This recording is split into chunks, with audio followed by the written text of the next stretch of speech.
Halo, selamat siang. Perkenalkan, nama saya Maria Fatima Sarina.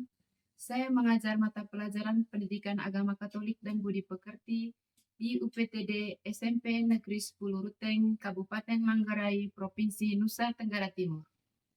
Saat ini, saya sebagai mahasiswa PPG dalam jabatan BAT 1 tahun 2025, Program Studi Pendidikan Agama Katolik di LPTK Sekolah Tinggi Pastoral Kateketik Santo Fransiskus Asisi Semarang, dan saya sedang mengikuti UKM PPG dalam jabatan periode 2 tahun 2025 dengan nomor peserta 50313118101 dengan NIM PPG 25104305. Berikut video pembelajaran saya.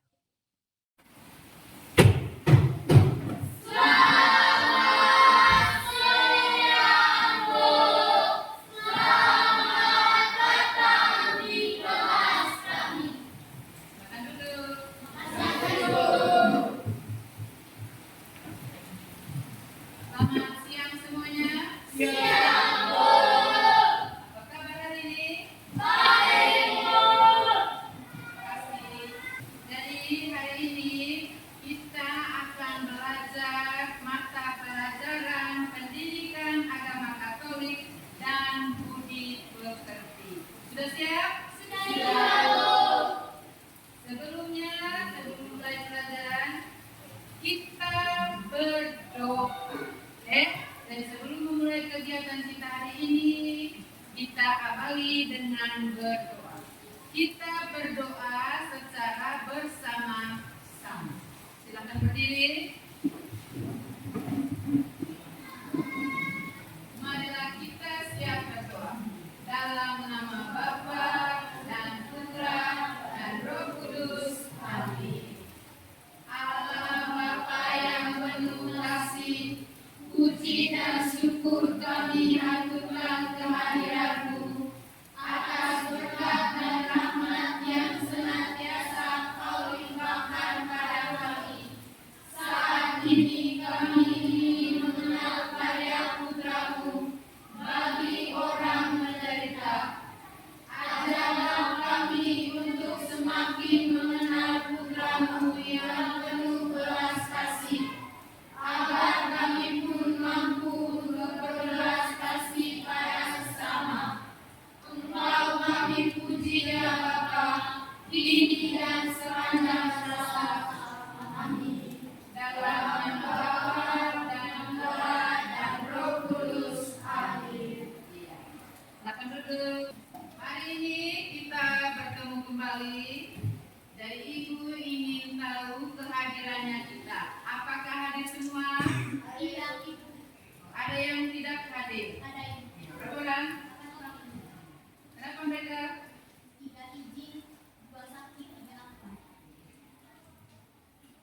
Nah, sekarang terima kasih untuk kehadiran kita semua. Walaupun cuaca tidak mendukung, hujan, tapi anak-anak tetap hadir di sekolah, ya. Berarti kita harus semangat dalam belajar. Untuk itu kita mulai dengan tepuk semangat. Ready? Tepuk semangat.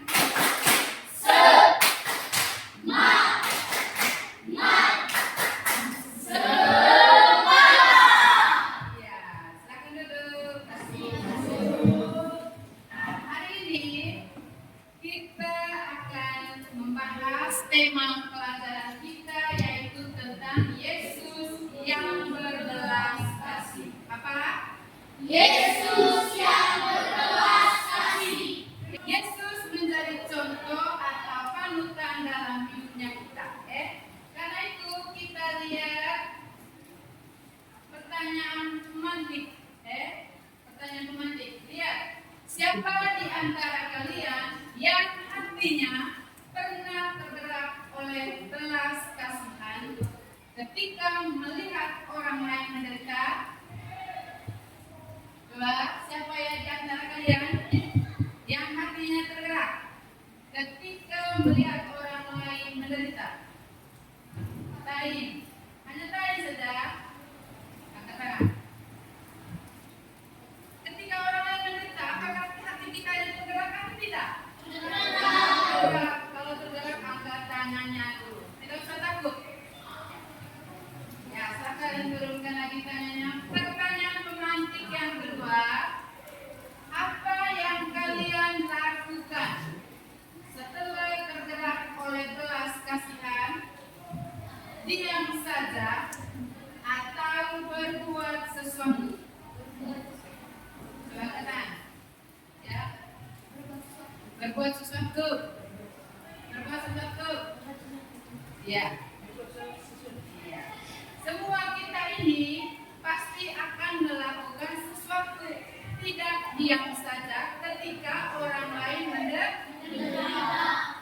Jadi ini adalah suara hati kita untuk tergerak oleh belas kasihan. Jadi tujuan pembelajaran yang mau kita capai hari ini adalah agar peserta didik, artinya kita semua ini, kalian ini, mampu memahami sikap Yesus yang berbelas kasih, sehingga mampu membangun relasi dengannya dalam tindakan sehari-hari. Ini tujuan pembelajaran yang mau kita capai dalam tema Yesus yang berbelas kasih. Kita lihat anak-anak sekalian tentang kisah-kisah Yesus yang penuh belas kasih. Coba kita bayangkan sejenak. Pernahkah kalian melihat seseorang yang sedang kesulitan? Mungkin teman atau orang. Kita lihat di dalam ini gambar. Ini adalah permasalahan yang sering kita jumpai dalam kehidupan sehari-hari. Di gambar pertama ini, kamu lihat gambar pertama ini gambar tentang apa? Ya, pengemis. Lalu gambar yang kedua, orang miskin. Lalu gambar yang ketiga, pengamen. Ini adalah permasalahan yang kita jumpai dalam kehidupan sehari-hari. Ketika kita melihat orang-orang seperti ini, apakah hati kita tergerak atau tidak? Tergerak untuk membantu. Ada orang yang lebih menderita, jadi tidak perlu banyak menunggu.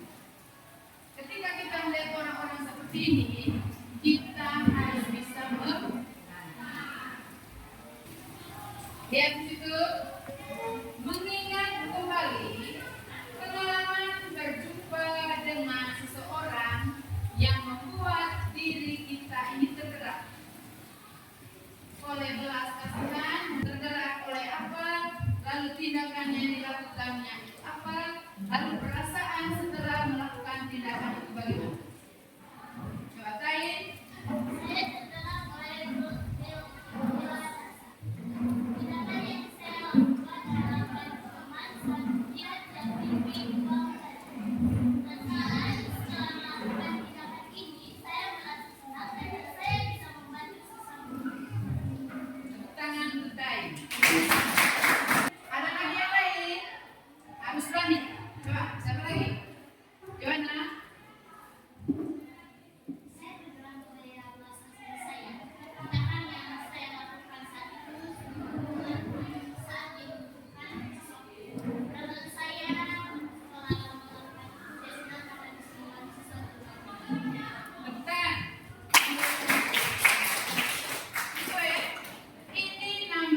Bela rasa atau tergerak oleh rasa belas kasihan.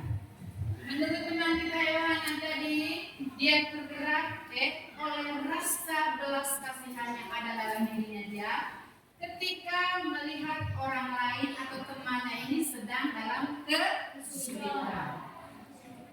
Makanya dia membantu. Setelah dia bantu, perasaan yang dia rasakan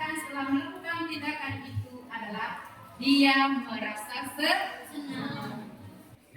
Sebelum kita lanjut, kita lihat dalam kitab suci, kita bedah kitab suci, refleksi kitab suci. Ibu minta kalian berdiri, kita menyanyikan lagu Kasih Yesus Manis dan Indah. Coba berdiri. Kasih Yesus, 1, 2, 3. Kasih Yesus manis dan indah, kasih Yesus manis dan indah, kasih Yesus manis dan indah, oh oh oh, sungguh indah, lebih dalam dari lautan, lebih tinggi dari langit, lebih luas dari samudra, oh oh oh, kasih Yesus. Ya, terima kasih. Tepuk tangan dulu. Tangan dulu. Sekarang kita lihat. Mari kita mempersiapkan hati kita dan pikiran kita sejenak sebelum kita membaca dan merenungkan sabda Tuhan. Dalam teks kitab suci. Pada kesempatan ini kita akan secara khusus merenungkan tentang Yesus yang berbelas kasih. Untuk itu, Ibu minta kalian masuk dalam kelompok. Akan berdiri.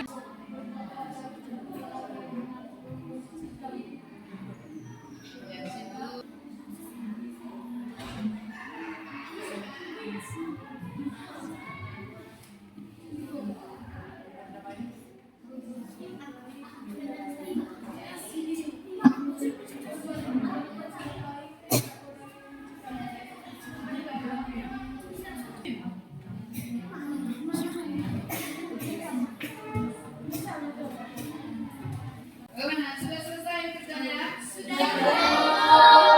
Jadi sebelum kita presentasi pekerjaannya kita minta dulu teman kita untuk membacakan bacaan kitab suci.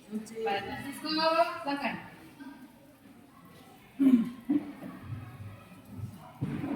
Kasihanilah musuh, tapi pada kamu yang mendengarkan aku berkata, kasihanilah musuh dan buatlah baik kepada orang yang membenci kamu. Mintalah berkat bagi orang yang membenci kamu. Berdoalah bagi orang yang mencaci kamu. Barang siapa menangkap pipimu yang sakit, berikanlah juga kepadanya pipimu yang lain. Dan barang siapa yang mengambil jubahmu, biarkan juga yang mengambil bajumu. Berikan kepada setiap orang yang meminta kepadamu, dan jangan meminta kembali kepada orang yang mengambil punyaan. Terima kasih. Sekarang diberi kesempatan kepada setiap kelompok untuk mempresentasikan pekerjaannya. Kelompok mana lagi yang sudah? Kita mulai dari kelompok 1 sudah. Kepada kelompok 1 silakan mempresentasikan. Di situ saja. Selamat sore teman-teman.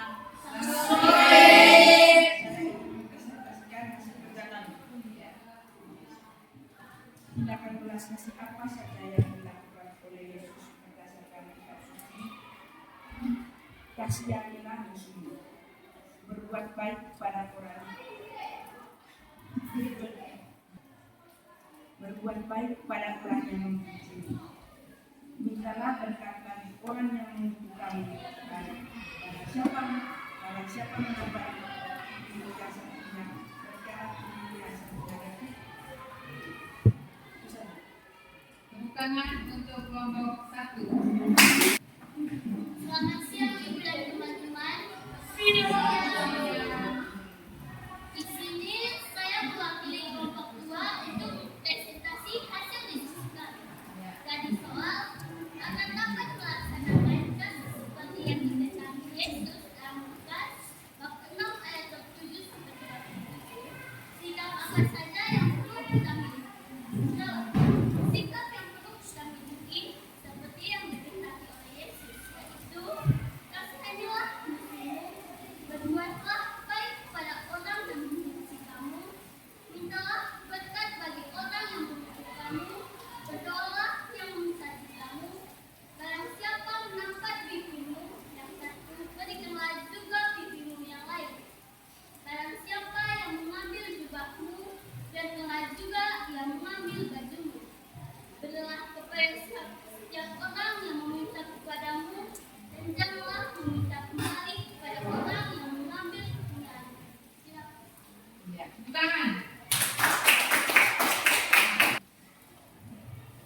Selamat siang Ibu dan teman-teman. Saya dari perwakilan kelompok 3 ingin menjelaskan soal berdasarkan bacaan kelompok 3 apa yang mendorong Yesus mau melakukan tindakan selanjutnya.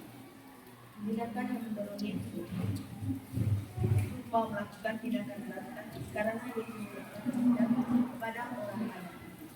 Dan sudah 3 hari mereka mengikuti Yesus dan mereka tidak menemukan. Sehingga mereka merasa belas kasihan itu Yesus. Orang banyak duduk di tanah dan sudah itu dia mengambil 7 roti dan ikan itu mengucap syukur lalu memasukkan ucapan dan memberikannya kepada murid-murid. Lalu murid-muridnya pun membagikannya kepada orang lain dan mereka makan sampai itu. Sekian dan terima kasih.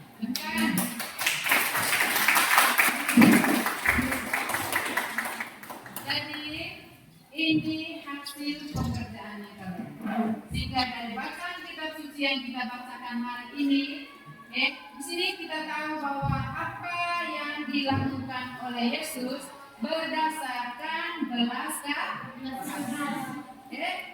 Dan kita harus bisa mengikuti atau menjadikan panutan. Yesus ini menjadikan panutan dalam hidupnya kita.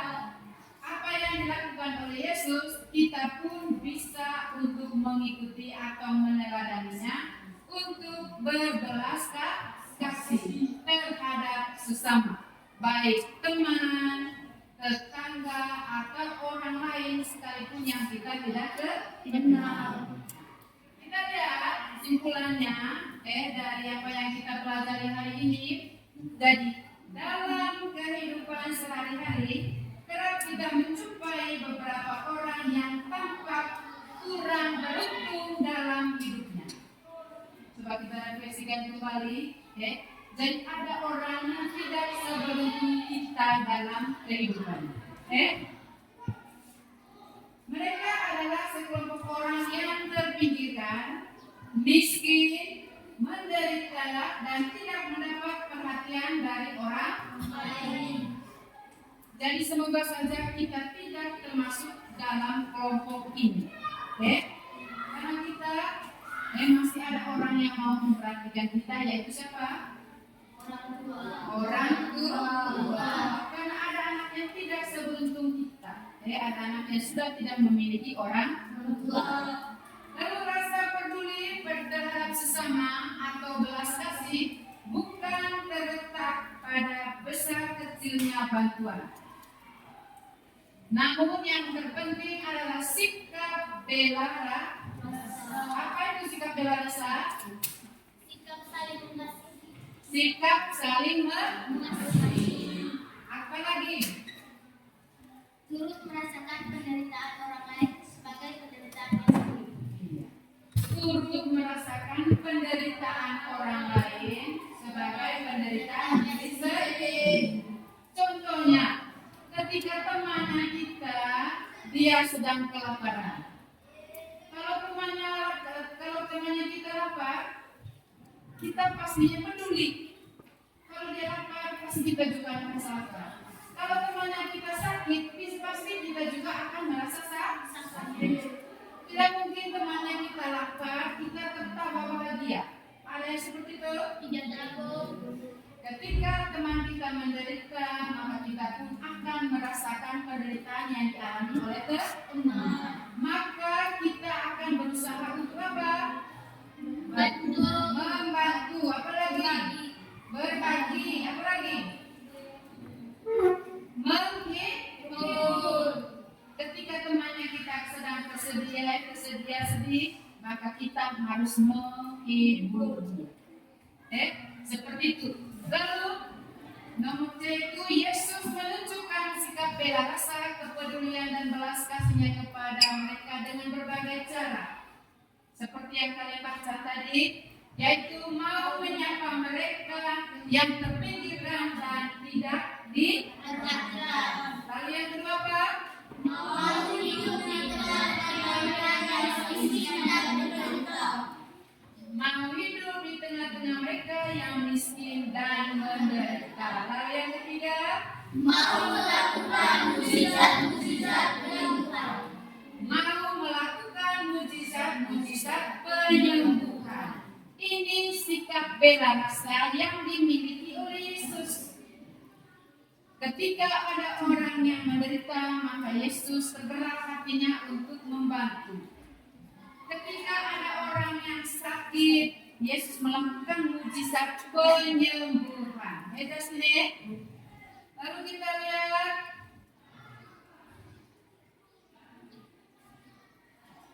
tindakan Yesus tersebut didasari oleh rasa belas kasihan. Hatinya tergerak oleh belas kasihan ketika melihat orang-orang yang menderita, sengsara, lagi, dan melakukan banyak hal yang membahagiakan orang miskin dan menderita. Ini yang dilakukan oleh Yesus. Jadi kita tidak boleh memukuli teman. Memukuli ini berarti kita tidak punya rasa belas kasihan. Ya toh? Betul ya? Lalu yang belas kasih Yesus hadir dalam tindakan nyata. Kita melihat bagaimana Yesus tidak hanya menyampaikan kata-kata belas kasih, tetapi juga mewujudkannya melalui apa? Melalui tindakan. Tindakan Yesus yang dibuat oleh Yesus apa saja? Penyembuhan, pengampunan, Dan perhatian kepada orang-orang yang dan perhatian kepada orang-orang yang membutuhkan. Ini yang dibuat oleh Yesus. Dan kita juga harus bisa mengikuti apa yang dibuat oleh Yesus. Kita lihat F. Belas kasih Yesus melampaui batas sosial. Yesus menunjukkan belas kasih kepada semua orang tanpa memandang status sosial, dosa masa lalu, usia maupun kondisi fisik. Ia berinteraksi dengan orang-orang yang dianggap rendah dan dipinggirkan. Jadi ini yang dilakukan oleh Yesus. Dan Yesus ketika dia melakukan tindakan belas kasih, dia tidak pernah melihat status sosial. Karena dia kaya, maka Yesus membantu. Yang miskin, Yesus tidak bantu. Apa seperti itu? tidak. Jadi Yesus tidak pernah melihat status sosial, usia, tidak pernah. Bahkan Yesus sering bergaul dengan orang miskin. Yesus sering bergaul dengan orang-orang yang terpinggirkan. Kita juga seperti itu. Jangan hanya mau berteman karena teman itu kaya. Jangan mau berteman karena teman itu punya banyak uang. Temannya tidak ada uang, kita singkirkan. Baik seperti itu? Tidak. Sekarang kita lihat yang berikut. Belas kasih Yesus membawa pemulihan. Tindakan belas kasih Yesus selalu membawa dampak apa? Positif. Membawa dampak positif. Seperti Kesembuhan fisik dan spiritual. pengampunan dosa Dan dan rasa diterima. diterima. Seperti itu. Lalu yang berikut. Belas kasih Yesus Kisah ini mengajarkan kita bagaimana seharusnya kita bersikap dan bertindak kepada sesama. Belas kasih Yesus menjadi contoh konkret bagaimana kita dapat mengasihi dan peduli. seperti itu. Lalu masukan dari kelompok tadi, masukan dari kelompok 1, masukan dari kelompok 2, masukan dari kelompok 3, ini memperkaya pemahaman kita. Seperti itu. Jadi kita belajar dari sudut pandang kelompok lain tentang pentingnya empati. Empati ini artinya rasa peduli dengan orang lain. Kesediaan untuk mendengar. Ketika ada teman yang sedang berbicara, kita juga harus bisa mendengar. Apa yang menjadi keluh kesah orang lain, kita juga harus bisa mendengar. Tidak hanya kita juga harus bisa menerima. Jangan begini, teman sedang kesusahan, dia mau curhat, kita tidak mau dengar. Malah kita menjauh. Baik seperti ini? Tidak baik ya? Sekarang di sini ada pertanyaan refleksi. Pertanyaan refleksi ini artinya mau mengingatkan kembali apa yang sudah terjadi. Kita lihat yang pertama. Apakah kamu memahami bahwa belas kasih adalah salah satu sifat utama Yesus? Ya. Ini pertanyaan refleksi yang perlu kalian ingat dan dipahami. Apakah kamu memahami bahwa belas kasih adalah satu sifat utama Yesus? Ya. Lalu yang kedua, apakah kamu mengerti bahwa belas kasih tidak hanya berupa perasaan, tetapi juga tindakan nyata? Jadi kita tidak hanya kasihan, tapi tidak melakukan sesuatu. Makanya kita tidak hanya dalam perasaan, tetapi dalam tindakannya seperti itu. Ya. Anak yang terkasih, Ibu rasa pertemuan kita pada hari ini cukup sampai di sini dulu. Anak-anak yang terkasih, pelajaran kita hari ini sudah selesai. Ibu rasa apa yang kita pelajari hari ini bisa diterima, dipahami, dan dinyatakan dalam kehidupan sehari-hari. Ada yang belum dimengerti? Sudah. Terima kasih. Karena itu, waktu sudah menunjukkan kita sudah selesai. Sekarang Ibu minta satu orang untuk mengantar kita dalam doa. Baik, silakan berdiri di depan. Ibu dan teman-teman, marilah kita siapkan hati kita.